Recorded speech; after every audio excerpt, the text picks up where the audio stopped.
The General Belgrano was an Argentine Navy light cruiser that was sunk by a British nuclear submarine during the Falklands War of 1982 between Britain and Argentina.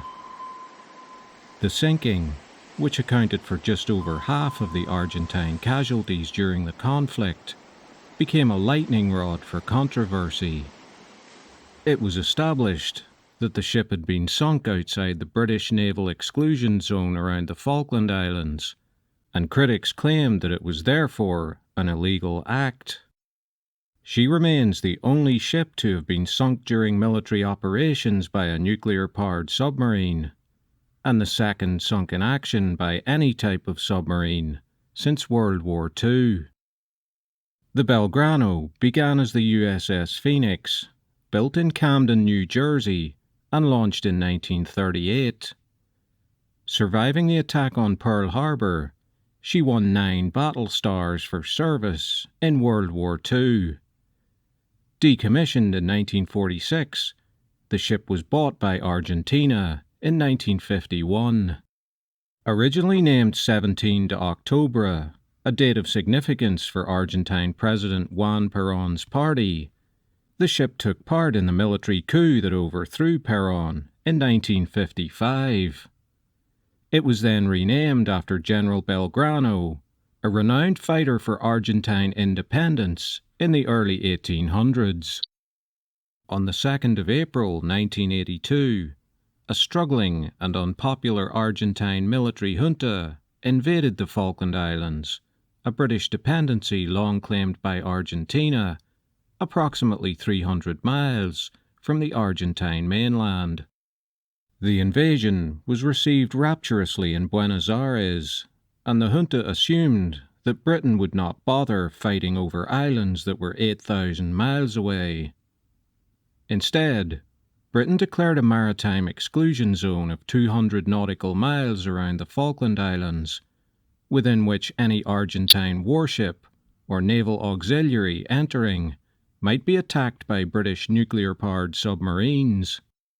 On the 30th of April, this was upgraded to a total exclusion zone, within which any sea vessel or aircraft from any country entering the zone might be fired upon without further warning.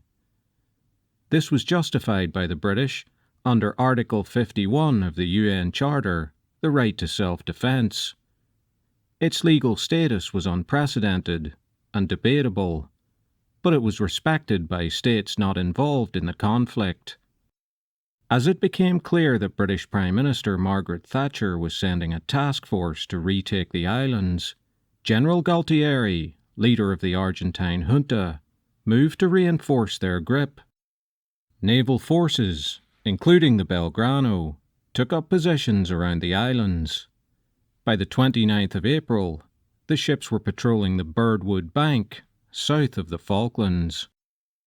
On the 30th of April, General Belgrano was detected by the British nuclear-powered hunter-killer submarine Conqueror. The submarine approached over the following day. On the 1st of May 1982, Admiral Juan Lombardo ordered all Argentine naval units to seek out the British task force around the Falklands and launch a, quote, massive attack the following day. General Belgrano, which was outside and to the southwest of the exclusion zone, was ordered southeast. Lombardo's signal was intercepted by British intelligence. Thatcher and her war cabinet, meeting at Chequers the following day, agreed to a request from Admiral Terence Lewin, the Chief of Defence Staff, to alter the rules of engagement and allow an attack on General Belgrano outside the exclusion zone. The British decided that the Argentine ships were a threat. After consultation at cabinet level, Thatcher ordered Conqueror to attack General Belgrano. There's lots more to come in this video, but please consider liking, subscribing to the channel and sharing. And please consider supporting my work with a PayPal donation. The link is in the description. Thank you. 3 torpedoes were fired at 15:57 local time. 2 struck the ship, on areas unprotected by armour plating, causing catastrophic damage. The explosion aft killed up to 275 men, striking a mess and relaxation area.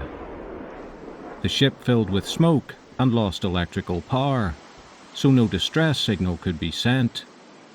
The ship began to list to port and to sink towards the bow. 20 minutes after the attack, at 16:24, Captain Bonzo ordered the crew to abandon ship.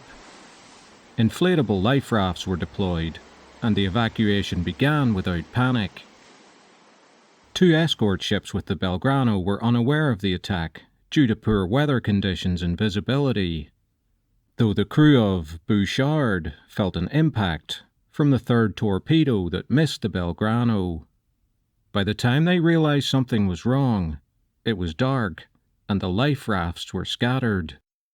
Argentine and Chilean ships rescued 772 men in all from the 3rd to the 5th of May. In total, 323 were killed in the attack, 321 members of the crew, and 2 civilians who were on board at the time. The loss of the Belgrano was a crushing blow. The Argentine Navy had little choice but to return to base. They were at the mercy of the British submarines. The British now had sea supremacy, and Argentine jets were forced to operate from the limits of their range, with aircraft carriers returned to the mainland. The sinking was immediately controversial. The junta denounced it as a treacherous act of armed aggression. British opponents of Thatcher in the war, of which there were many, echoed this criticism. In May 1983, Thatcher received a rough ride on a TV debate programme, which appeared to be a coordinated ambush on her by the BBC. A 1985 leak of secret documents by a civil servant to Labour MP Tam Dalyell confirmed that the Belgrano was sailing away from the islands when struck. Whilst this appeared to vindicate the critics, it wasn't as simple as that. A message passed via the Swiss embassy in Buenos Aires to the Argentine government 9 days before the sinking made clear that the UK no longer considered the 200-mile exclusion zone as the limit of its military action. Argentine Rear Admiral Alara, who was in charge of the task force of which General Belgrano was part, said, "After that message of 23rd of April, the entire South Atlantic was an operational theatre for both sides. We as professionals said it was just too bad that we lost the Belgrano." In August 1994, an official Argentine Defense Ministry report, written by Armed Forces Auditor Eugenio Miari, was released, which described the sinking of General Belgrano as, quote, "a legal act of war." In 2003, the captain of the Belgrano, Hector Bonzo, confirmed that General Belgrano had actually been manoeuvring or zigzagging and not sailing away from the exclusion zone. Bonzo stated that any suggestion that HMS Conqueror's actions were a betrayal was wrong, and that the submarine carried out its duties according to the accepted rules of war. Bonzo added that he was not angry about the attack on the ship and that the limit did not exclude danger or risks. It was all the same in or out. I would like to be quite precise that, as far as I was concerned, the 200-mile limit was valid until the 1st of May, that is, while diplomatic negotiations were taking place, and or until a real act of war took place, and that had happened on the 1st of May. Many Argentine veterans described the sinking as a war crime and brought an unsuccessful legal action against the British government. And in 2012, Argentine President Cristina Fernandez de Kirchner also referred to the sinking of the General Belgrano as a war crime. However, it is, and remains, the official position of the Argentine Navy that the sinking of the Belgrano was a legal act of war, and that the ship was proceeding to attack the British task force. Margaret Thatcher was never a unifying figure, and it is easy to jump to the conclusion that there was something nefarious about the sinking of the Belgrano. Setting aside her and the conflict itself, it is perhaps far more instructive to listen to the losing side. In the end, the sinking was yet another tragic loss of life in war, of which there have been far too many in our lifetimes.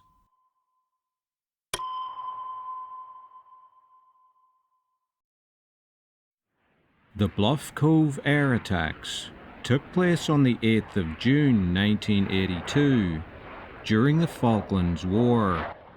It was an attempt by the Argentine Air Force to stop British troop ships from unloading the forces that would eventually recapture the capital of the islands, Port Stanley. By the 1st of June, the British had successfully landed 5,000 troops of the 5th Infantry Brigade on the islands, after the 2nd Battalion of the Parachute Regiment discovered that the Argentinians had not defended Bluff Cove. It was decided that units of the Welsh and Scots Guards would be sent in to bolster the original force.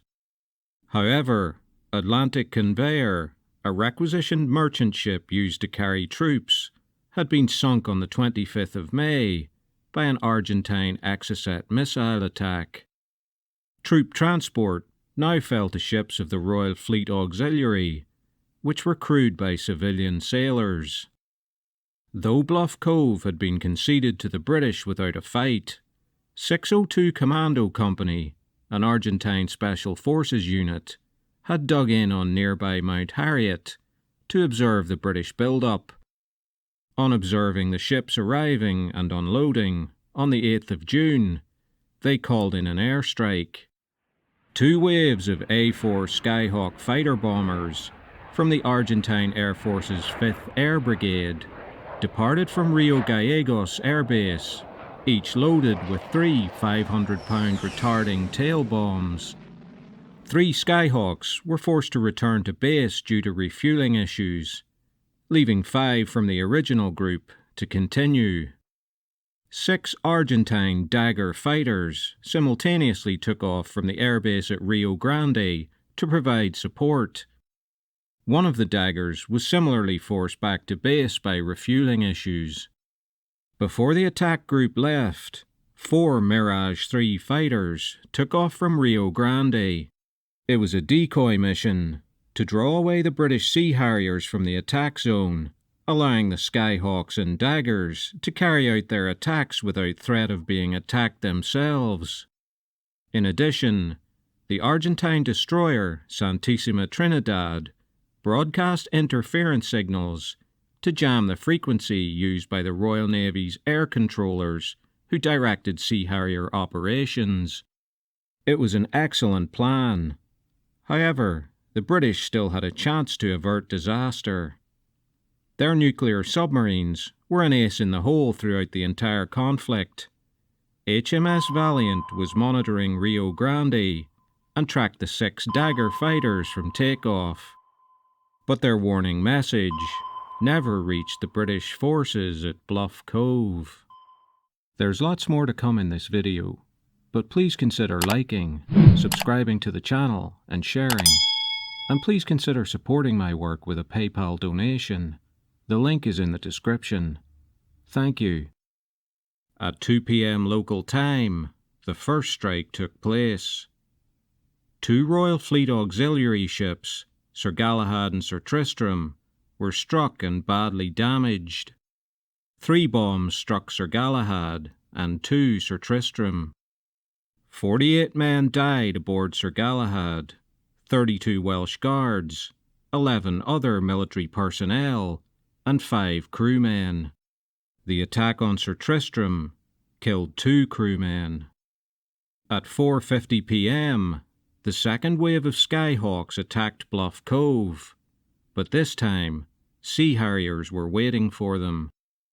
After striking a landing barge, with the loss of 6 Royal Marines, the Skyhawks were attacked by Harrier pilot Flight Lieutenant David Morgan. He shot down 2 of them, while his wingman took care of another. The pilots of all three were killed. The fourth Skyhawk sustained damage, but was able to make it home. In a separate attack, the frigate HMS Plymouth was bombed by the daggers from Rio Grande. 5 crewmen were injured, and though the ship was badly damaged, it survived. The 56 servicemen killed and 150 injured was the greatest loss of life sustained by the British Army since World War II, and represented 1/5 of the total British deaths in the conflict. Sir Galahad had to be scuttled. Sir Tristram was rebuilt following the war. Though the attack was a great success for Argentina, at least until the loss of the planes at the end, it didn't achieve what had been hoped. The Argentinians assumed that several hundred troops had been killed, an outcome which would have stung as badly as their loss of the General Belgrano. Instead, the British build-up was delayed by only 2 days, and the defeat seemed to stiffen morale rather than weaken it. Just 6 days later, the British had swept through the island and taken Port Stanley, and the Argentinians had surrendered. After the war, a memorial for the British soldiers killed in the attack was erected at Fitzroy, near the cove, along with a separate memorial to the ship's crew who lost their lives. A survivor of the attack, Welsh Guardsman Simon Weston, became the subject of a documentary which followed his painful road to recovery. He received 46% burns, rendering his face initially unrecognizable, even to his relatives. After enduring 96 operations and procedures, his condition has now improved remarkably. He's renowned for his charity work and advocacy on behalf of veterans. In a later documentary, he travelled to Argentina to meet with Carlos Cachon, the pilot who bombed his ship. Cachon then visited Weston's home in Liverpool, and the two men became great friends. That friendship is a fitting tribute to all the casualties of the Falklands War, and it proves that while those who start wars are rarely men of honour, those who fight them almost always are.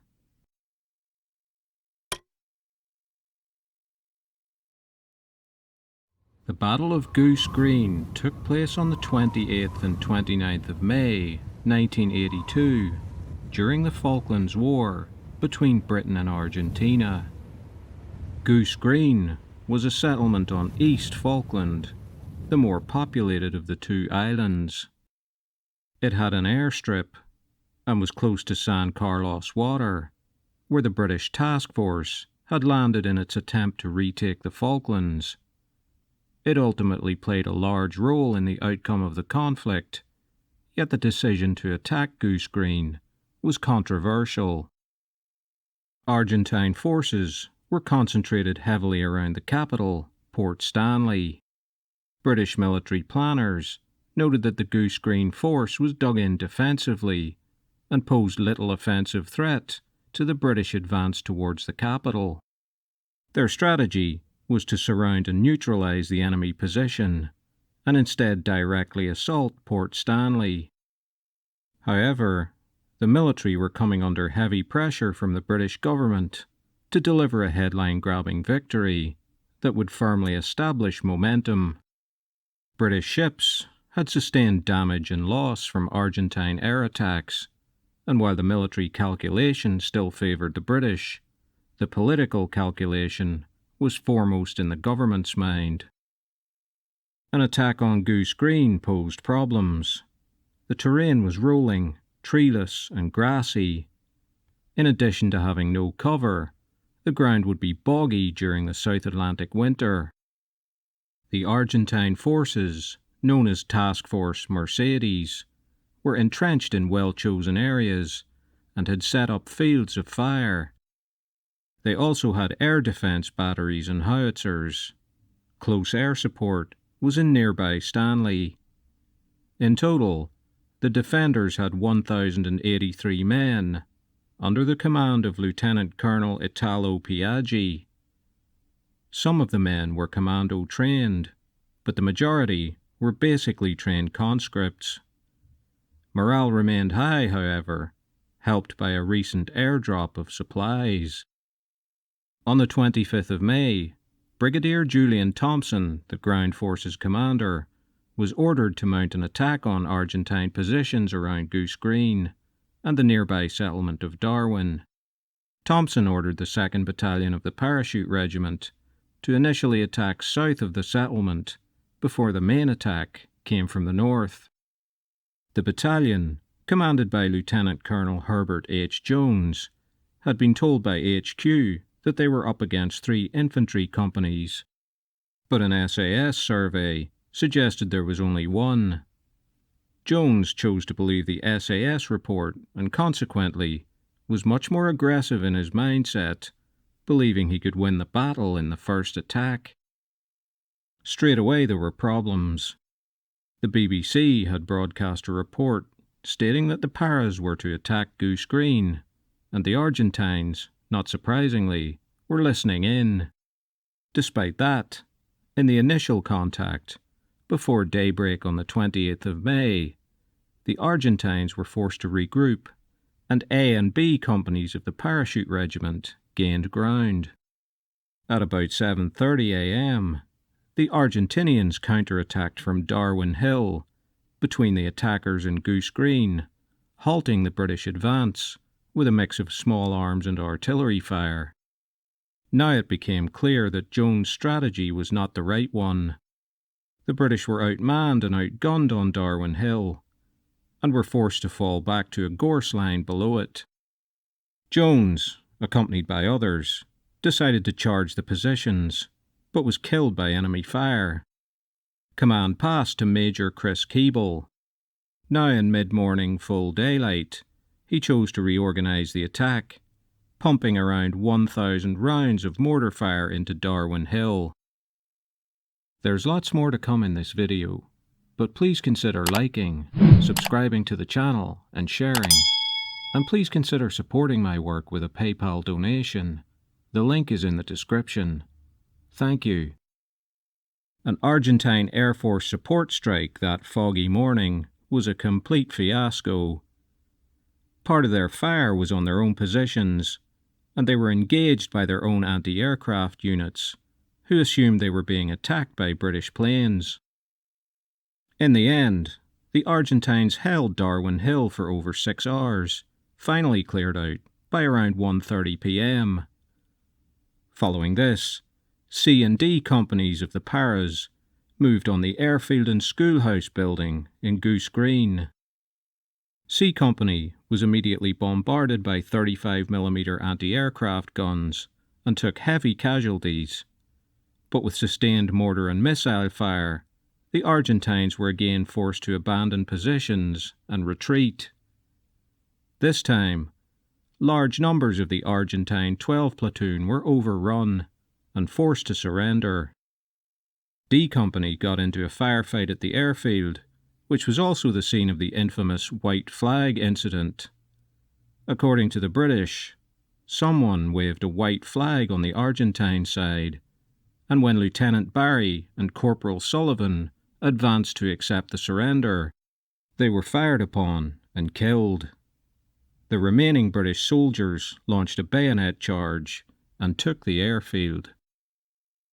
Argentine troops were able to regroup on the outskirts of Goose Green, and despite making big gains, the British troops were now stretched, with B Company isolated, a situation made worse by the arrival of Argentinian reinforcements from nearby Kent Hill.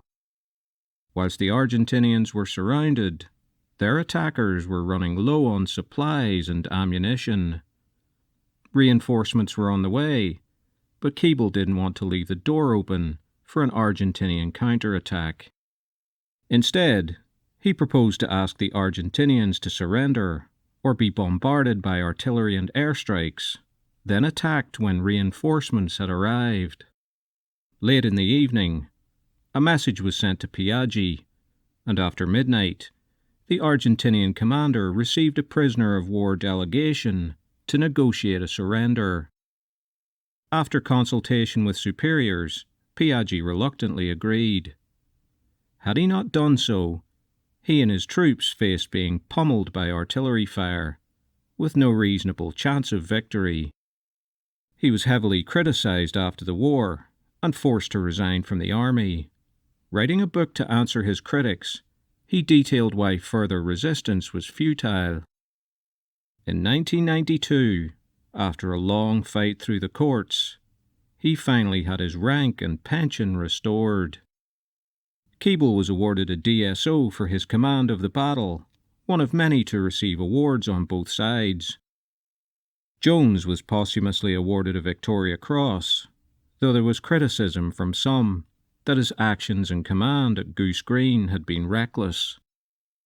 Corporal David Abels was awarded a Distinguished Conduct Medal for a daring assault in which he fired a Laws rocket that knocked out sniper positions on Darwin Hill, decisively altering the course of the engagement.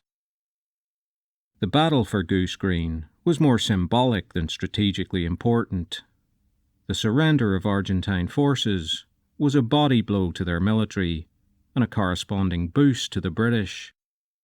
50 miles away in Port Stanley, the Argentinians must have heard the distant drums, and a little more than 2 weeks later, they would be surrendering too.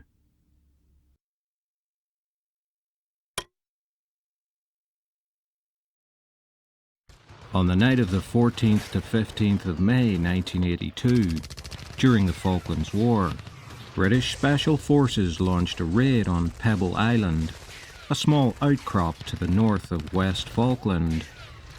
The Argentine Air Force was using the island as a forward operating base, with aircraft that posed a significant threat to the British task force that had arrived to retake the islands. Following the Argentine invasion, their establishment of the Pebble Island base threw a wrench in British military plans. Proposed landings to retake West Falkland could be compromised, both by the reconnaissance aircraft there and by IA-38 Pucara and T-34 Mentor ground attack jets that were capable of harassing ground forces. The raid was to be led by the legendary Special Air Service, or SAS, who were tasked with eliminating the threat by destroying as many aircraft as possible. Although the SAS were operating behind enemy lines, they did have fire support offshore from the destroyer HMS Glamorgan. Initial plans were for D Squadron of the SAS to be inserted and not only destroy planes, but also the radar station and the garrison protecting it. This operation was reckoned to require 90 minutes.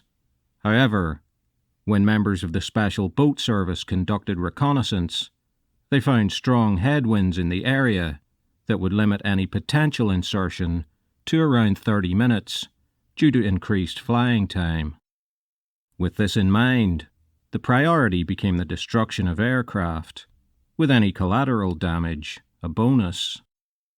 During the night of the 14th of May, 2 Westland Sea King helicopters, part of the Commando Helicopter Force, departed with 45 members of D Squadron SAS on board.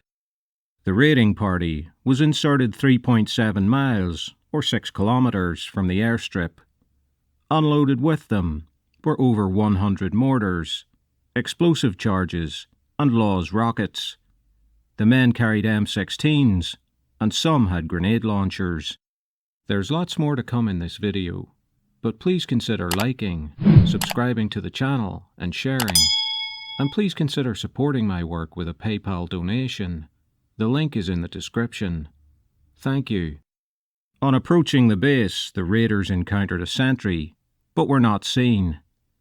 Part of the force were able to approach the targets and lay charges on 7 aircraft, while the rest of the squadron secured the approaches to the airstrip to protect them.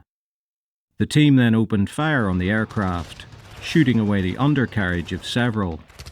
That was the signal for HMS Glamorgan to bombard the Argentine garrison with high explosive rounds, which also detonated the ammunition dump and fuel stores. The SAS had expected to come under attack from the Argentines, but weren't engaged by the defenders until they had formed up away from the airfield and were ready to move out. This led to later speculation that the Argentine Marines garrisoning the airstrip didn't fancy taking on the SAS. The Argentines countered that their forces were sheltering from the bombardment and unable to initially mount an attack. Given that Argentine units had often displayed plenty of courage in other engagements of the Falklands War, this speculation seems perhaps a little unfair. After a brief firefight, the SAS repulsed the Argentine attack and successfully exfiltrated the area, returning in time to the pickup point, despite being slowed by having to carry one member of the team who had been hit by shrapnel. The raid was deemed a complete success.